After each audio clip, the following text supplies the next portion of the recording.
الشيطان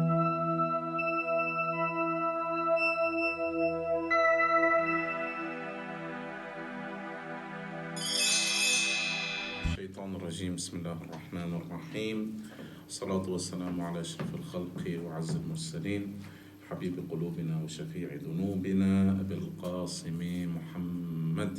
اللهم صل على محمد وآل محمد وعلى آل بيته الطيبين الطاهرين، لا سيما بقية الله في أرضه، واللعن الدائم على أعدائهم أجمعين من الآن إلى قيام يوم الدين. السلام عليكم جميعا ورحمة الله وبركاته. في الآية بسم الله الرحمن الرحيم: إنما المؤمنون الذين إذا ذكر الله وجلت قلوبهم وإذا تليت عليهم آياته زادتهم إيمانا وعلى ربهم يتوكلون. نحن نقرأ في دعاء قميل هذه العبارة: واعتقده ضميري من حبك. نحن مفهوم الحب الموجود في العبارات الدينية هو مفهوم الإنسان لابد أن يلتفت إليه، أن يدرسه، أن يلتفت إليه، أن يعلم كيف يمكن أن نصل إلى مفهوم له علاقة بالمحبة الإلهية.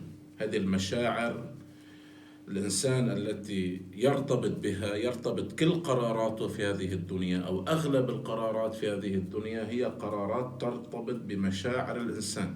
منحب هذا الشيء، نكره هذا الشيء، منحب هذا العمل، نكره هذا العمل، منحب هذه الدراسة، نكره هذه الدراسة. موضوع المشاعر موضوع مؤثر جدا عنا بقرارات الإنسان. قلة من القرارات بيتخذها الإنسان خلاف مشاعره، ولكن حتى القرارات اللي الإنسان بياخذها خلاف المشاعر هي تصب بنهاية المطاف في مصلحة المشاعر. مثلا بمقام التربية، أنت ممكن تأخذ بمقام تربية الأولاد قرار قاسي، ولكن قرار قاسي آني أنت بداخلك بمشاعرك تحب المصلحة للولد، فلأنك تحب المصلحة المستقبلية قد تجعل أنه أنت قرار في مكان معين بيكون قرار مخالف للمشاعر الآنية، بس هو مطابق للمشاعر العامة. أنت ماشي بموضوع محبة، بموضوع كره. إذن للمشاعر أهمية كبيرة جدا لدى الإنسان.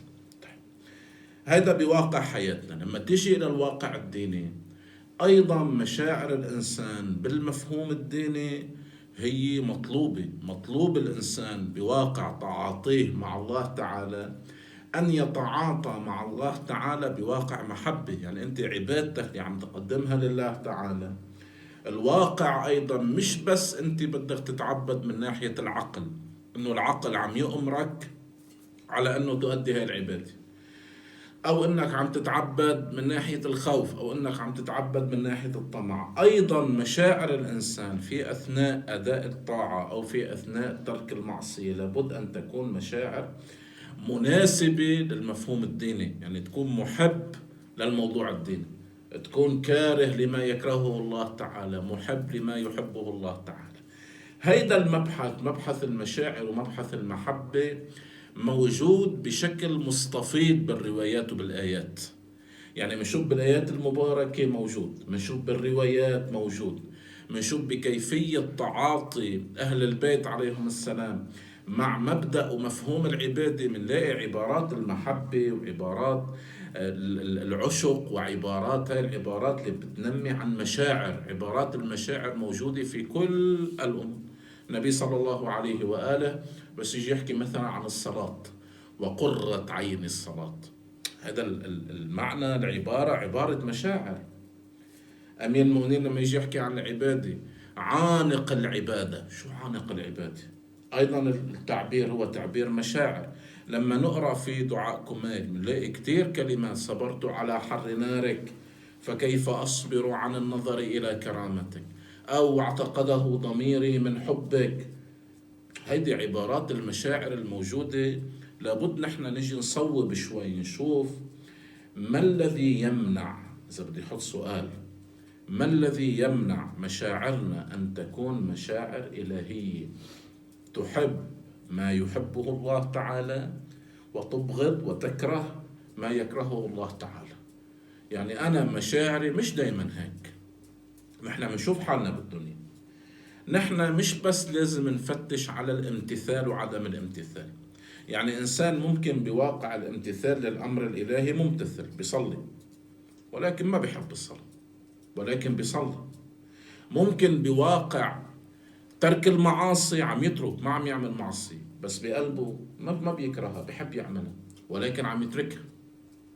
طيب اليوم الامتثال للأمر شيء، وأن يصبح الإنسان تصبح مشاعره اللي هي من أصعب المفاهيم بالسيطرة عليها، أن تصبح مشاعر الإنسان مشاعر إلهية، يحب ما يحبه الله تعالى ويكره ما يكرهه الله تعالى. وإلا شو معنى الحب؟ لما أنا بدي أوقف بالدعاء وأقول لله تعالى أنه أنا بحبك، قلبي بحبك، ضميري بحبك، جوارحي بتحب أن تكون معك، بتحب أن تطيعك، وأطلب من الله تعالى كل هاي المفاهيم. إذا أنا بالواقع عم بطلب بالدعاء هيك، أنا بدي راجع شوف فعلا أنا مشاعري هي مشاعر إلهية؟ فعلا مشاعري هي مناسبة لما يريده الله تعالى؟ فعلا لو الله تعالى أراد مني مثل ما إجا لنوح عليه السلام، نوح إجا دعا لابنه، الله شو قال له؟ يا نوح إنه عمل غير صالح، إنه ليس من أهلك. أنت ما بدك تحبه، بدأ عدو لله. أيمتى بتصير مشاعرنا هون؟ نحن بدنا نروح نبحث عن الموانع، شو اللي مانع الإنسان من أن تصبح مشاعره مشاعر إلهية. الإمام الحسين عليه أفضل الصلاة والسلام بدعاء عرفة شو بيقول؟ وأنت الذي، انتبهوا للعبارة، وأنت الذي أزلت الأغيار عن قلوب أحبائك حتى لم يحبوا سواك ولم يلجأوا إلى غيرك. الله تعالى بيجي بتصرف بالقلب، بيشيل هاي الموانع اللي هي على القلب التي تمنع الإنسان من أن يكون الحب الوحيد له في الدنيا هي الإرادة الإلهية وهي الله تعالى. أنت الذي أزلت الأغيار عن قلوب أحبائك حتى لم يحبوا سواك ولم يلجأوا إلى غيرك. نحن بدنا نجي، بدنا نشيل موانع. نحن عندنا موانع تمنع الإنسان من أن تصبح مشاعره مشاعر إلهية. نحن حتى النقاش مش بالأداء، يعني أنت بواقع أداء العبادة مؤدي للعبادة، بواقع بعدك عن المعصية بعيد عن المعصية. نحن عم نبحث عن هذا المقام الأعلى، أن تصبح مش بس مؤدي للعبادة، تحب أن تؤدي العبادة، مش بس تارك للمعصية، تكره المعصية وتكره من يذكرك بالمعصية وتكره جو المعصية. هون بيصير الإنسان بهذا المقام العالي جدا. هون الإنسان شو بده يعمل؟ بده يروح يفتش وين في موانع، وين ما الذي يمنع المشاعر في أن تكون تحت السيطرة الإلهية، وأن تكون فعلا محبة لله تعالى ولما يريده الله تعالى منا في هذه الدنيا. هون نحن نطرح حالات. الحالة الأولى الذي يمنع من وصول المشاعر إلى المشاعر الإلهية، الحالة الأولى هي حالة الارتياب والتحسس الدائم للمؤمن في الدنيا أو للإنسان في الدنيا. نحن كثير من الأمور التي نعيشها في الدنيا ونتعامل معها في الدنيا نتعامل معها باضطراب، نتعامل معها بتحسس. يعني بناخذ مثلا موضوع الرزق. نحن بنعرف الله تعالى يقسم الرزق للناس، والله مقسم لنا رزقنا، وما حدا لو اجتمع الجن والإنس انه يمنعوك شيء الله كاتب لك يا من رزق ما بيقدروا، ولو اجتمع الجن والإنس على انه يعطوك شيء الله ما كاتب لك يا ما بيوصل لك. هذا واقع، بواقع العلم نحن بنعرف هيك، بواقع أن الله تعالى هو الرازق هو الرزاق في الدنيا بنعرف. بس بالواقع العملي نحن بطلب الرزق كيف؟ بطلب الرزق نحن شو بنكون مضطربين. بتلاقي اثنين تجار بيختلفوا، فلان أخذ رزقة فلان، هيك بيفكروا أهل التجارة، بيفكروا إنه هن عم بيضاربوا على بعض، عم ياخذوا رزق بعض. الواقع الأساسي عندنا وين؟ الواقع الأساسي في أن نخرج قلوبنا من حالة الاضطراب بأي شيء في هذه الدنيا إلى حالة الاطمئنان. الله تعالى بده منك. الله لما إجا وصف المنافق في القرآن الكريم شو وصفه؟ وصفه بأنه دائما مضطرب، يحسبون كل صيحة عليه. الله إجا وصفه كيف، شو وحدة من صفات المنافق. المنافق بيفكر انه كل اثنين عم يحكوا عليه. ليش؟ ما هو مخبي، بخاف ينفضح، دايما مضطرب، دايما عنده مشكلة، دايما خايف. طيب اما المؤمن شو صفته؟ المؤمن عنده اطمئنان بكل اموره في الدنيا. بواقع الرزق الامام الصادق عليه افضل الصلاة والسلام بيقول: علمت أن رزقي لا يأكله غيري. شو النتيجة؟ فاطمأننت. مش عنده اطمئنان، ما عنده اضطراب، ما بيقاتل على رزقه، ما بيقول والله جاره أخذ له رزقه، لا، عنده اطمئنان، هذا الرزق يصل إليه. طب نحن وحدة من الأمور اللي منصلح فيها مشاعرنا، وحدة من الأمور اللي منخلي هذا القلب قلب يصل إلى موضوع المحبة الإلهية الحقيقية، تصبح المشاعر بيد الله بما يرتضيه الله، تحب ما يحبه الله، تبغض ما يبغضه الله. لحتى أوصل لهون أنا بدي يكون عندي اطمئنان بقلبي، بدي ثبت موضوع الاطمئنان بقلبي. كيف؟ بمبدأ حسن الظن. حسن الظن بالله تعالى وحسن الظن بالآخرين. أنت من خلال حسن الظن قادر تبني اطمئنان بقلبك بشكل طبيعي جدا. نحن شوف بموضوع العلاقة الأخروية بالله تعالى بالآخرة عنا حسن ظن. يعني نحن بنعصي وشو بنقول؟ الله غفور رحيم.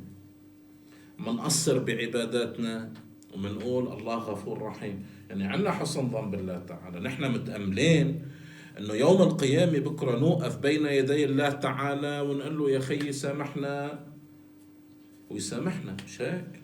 هذا حسن ظن، وهذا مطلوب بالآخرة، أن يكون الإنسان بينه وما بين الله تعالى حسن ظن. يقف أمام ربه ويقول له أنا غلطت سامحني، ولدي حسن ظن أنه أنت رح تسامحني، أنت الغفور، أنت الرحيم، أنت الكريم. طب نحن هذا حسن الظن اللي حاملينه للآخرة، ليش ما بنتعامل فيه بالدنيا؟ ليش أنت بالدنيا بعلاقتك بالله تعالى بده يكون عندك اضطراب؟ ليش ما بده يكون عندك حسن ظن بالله تعالى؟ ليش ما بده يكون عندي حسن ظن أنه أنا الذي منعت عنه في الدنيا هو لأنه الله تعالى أعلم بمصلحتي؟ عدم استجابة الدعاء، تأخير استجابة الدعاء لأنه الله أعلم بمصلحتي. تأخير هذا الفعل وتأخير ذلك الأمر وهذا الموضوع وهذا البلاء لأنه الله أعلم بمصلحتي. ما أنا مثل ما عندي حسن ظن بالله تعالى بالآخرة، ومثل ما عندي أنه الله تعالى غفور ورحيم وكريم يوم القيامة، ما هو ذاته الإله اللي عم بتعامل معه أنا بكرة بدي أتعامل معه بيوم القيامة، هو الذي لم يغب عني لحظة بالدنيا من وقت وجودي لحل اليوم. عناية إلهية ودراية إلهية وتسديد إلهي واستجابة دعاء ورزق ورفع بلاء وإطالة عمر. طب أنا مثل ما بده يكون عندي حسن ظن بالله تعالى ليوم القيامة، بده يكون عندي حسن ظن بالله تعالى في الدنيا. بدي أرفع من قلبي هذا الاضطراب وهذا التحسس وهذا الارتياب. لما يصير عندي حسن ظن بالله تعالى أنا بوصل في الدنيا إلى قلب مطمئن بعلاقته بالله تعالى. هذا إذن الجانب الأول. مقابل التحسس والارتياب أن نصل إلى الاطمئنان. الاطمئنان هي في كما أننا نحسن الظن بالله تعالى ليوم القيامة، لابد أن نحسن الظن بالله تعالى في الدنيا وفي حالاتنا وفي لحظاتنا وفي رزقنا وفي مرضنا وفي موتنا وفي حياتنا. هذا الجانب الذي لابد أن نلتفت إليه. الأمر الثاني، إذن الأمر الأول التحسس، الارتياب، أن نصل إلى الاطمئنان من خلال حسن الظن بالله تعالى في الدنيا. الأمر الثاني، الله تعالى إجا وصف هاي النفس إن النفس لأمارة بالسوء. نحن عنا ميل للشهوات، ميل لأمور الدنيا، كل شيء هذا بيبعد عن الله نحن بنميل له. طيب هيدي النفس هيك، والله الله تعالى قادر الإنسان أن يربي هاي النفس، أن يزكي هاي النفس، أن يجعلها شو؟ نفس مطمئنة. يا أيتها النفس المطمئنة ارجع. أنا كيف بدي وصل نفسي إلى هذه من نفس أمارة بالسوء إلى نفس مطمئنة بقضاء الله تعالى في الدنيا، إلى نفس محبة لما يريده الله تعالى في الدنيا؟ طبعا هذا البحث بحث كبير، بس بهذا البحث العمدي والمفتاح في تحويل الإنسان نفسه من نفس أمارة بالسوء إلى نفس كارهة للمعاصي وكارهة للشهوات المبعدة عن الله تعالى. السبيل هو في تعلم آثار المعاصي. شوفوا مثل بسيط جدا في هذا الجانب. المثل هو في بعض العبادات، نحن كتير عبادات عندنا تعلق شخصي فيها. ناخذ مثل الصدقة. انت بالصدقة عندك تعلق شخصي، عندنا إيمان يقيني. بتلاقي حالك بتقوم الصبح شايف منام مثلا مزعج، شو بتعمل؟ تصدق مباشرة. عندك سفر تتصدق، عندك حدا مريض تتصدق، عندك حاجة مستعصية تتصدق، عندنا خيرة قد مش لأمر تتصدق. ليش هذا التعلق بالصدقة؟ لأن نحن بنعرف آثار الصدقة. نحن بنعرف الصدقة تدفع البلاء، تشفي المريض، تطيل العمر، تيسر الأمور، نعرف. فعنا هذا التعلق الشخصي، مش في الصدقة كصدقة. حدا منا بيتصدق وهو عم يتأمل شو بده ياخد من هذه الصدقة يوم القيامة. نحن بنشوف الصدقة بآثارها الدنيوية. لما تدفع صدقة أنت عينك على دفع البلاء، عينك على الأثر الدنيوي. كيف تعلقنا بالصدقة؟ كيف تعلقنا ببعض العبادات؟ تعلقنا فيها لأننا تعلمنا آثارها الدنيوية علينا. طيب بموضوع المعاصي نفس الشيء. عندما نتعلم آثار المعاصي على الإنسان في الدنيا يصبح لدينا كره للمعاصي، تكره. طيب أعطيكم مثل من المعاصي. نحن عقوق الوالدين، نحن بنعرف آثار وشايفين أمامنا بعض الآثار وبعض المشاكل، وبعض الناس بعقوا والديهم شو بصير فيهم بالدنيا، مش هيك؟ لما نحن نبر والدينا ونبتعد عن هذه المعصية بنكون ملتفتين للأثر. أنت إذا بتعق والديك الله تعالى لا يبارك لك في رزق، لا يبارك لك في عمر. طيب بقية المعاصي هي ذاتها بس نحن ما بنعرف آثارها. يعني الكذب نفس الشيء بس أنت منك متيقن بآثار الكذب. الغيبة نفس الشيء بس أنت منك متيقن بآثار الغيبة.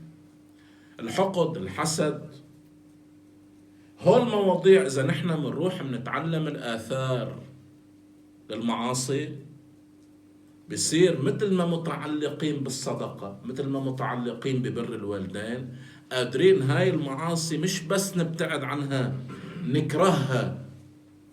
الإمام الحسين سلام الله عليه بيوم 10 من المحرم عن الكذب مثلا، لما اتهموه تجرأوا على الإمام وقالوا له إنك تكذب، شو رد الإمام الحسين؟ قال لهم والله ما تعمدت الكذب قط مذ علمت أن الله يبغض أهله، بس عرفت أنه الله بيكره الذي يكذب، أنا ما تعمدت كذب. شوفوا العبارة، أنه بالأثر لما عرف أنه هذا الفعل فيه أثر، أنه الله بيكره الذي يكذب، ما تعمدت كذب، يحكي بالأثر. نحن بواقع كل معاصي الدنيا إذا جيت تعلمنا نحن شو أثارها على الإنسان في الدنيا، نوصل إلى موضوع المحبة. واحد من الآثار المشتركة في كل المعاصي هي الكره، كره الله تعالى للمعاصي ولأهلها. الله بيكره اللي بيكذب، الله بيبغض اللي بيكذب، الله بيبغض اللي بيستغيب. هذا وحدي، لو حتى أنا ما رحت ما درست بقية الآثار، بس أعرف أنه أنا اللي عم فتش على المحبة الإلهية وعم فتش أنه قلبي يرتبط بالله تعالى ويحب ما يحبه الله تعالى، الله يكره هذه المواقف ويكره هذه الأفعال. هذا الجانب الثاني. إذا الجانب الأول التحسس والارتياب مقابل حسن الظن. الجانب الثاني الميول للشهوات، في أن يتعلم الإنسان آثار المعاصي ويكره الآثار ويتعلق بالعبادات ويبتعد عن المعاصي. الجانب الثالث هو في إدبار نفس الإنسان. إحنا النفس متقلبة، ساعة تحب العبادة، ساعة تبتعد. نحن لابد للإنسان أن يخلق أجواء روحية مساعدة. أنت هذا القلب وعاء بين يديك. اليوم نحن في تحذير مثلا من مجالس الغفلة، من مجالس البطالين. ليش هذا التحذير من هاي المجالس؟ ليش صديق السوء نحن والله في تحذير منه؟ لأنه الله تعالى لا يريد لقلب الإنسان أنه يضل في هذه الغفلة، لأنه هذا القلب وعاء شو ما بتحمله بياخذ. الله تعالى يريد من الإنسان أن يكون لديه وقفات روحية، وقفات عبادية ولو أسبوعية. هذا الدعاء، دعاء كميل كل أسبوع، هو من الوقفات الروحية التي الإنسان يعالج إدبار قلبه، يعالج بعده عن الله تعالى، يعالج تقصيره خلال أسبوع. هذه الوقفات الأسبوعية التي تساعد الإنسان على إعادة هذا القلب وهذه الروح إلى ما يريده الله تعالى. إذن بحث المحبة هو البحث الذي لابد الإنسان أن يتأمل فيه، لابد الإنسان أن يدرب نفسه، أن يربي نفسه في أن تصل هذه المشاعر التي يمتلكها لكي تصبح مشاعر إلهية محبة لما يحبه الله، مبغضة لما يبغضه الله في هذه الدنيا.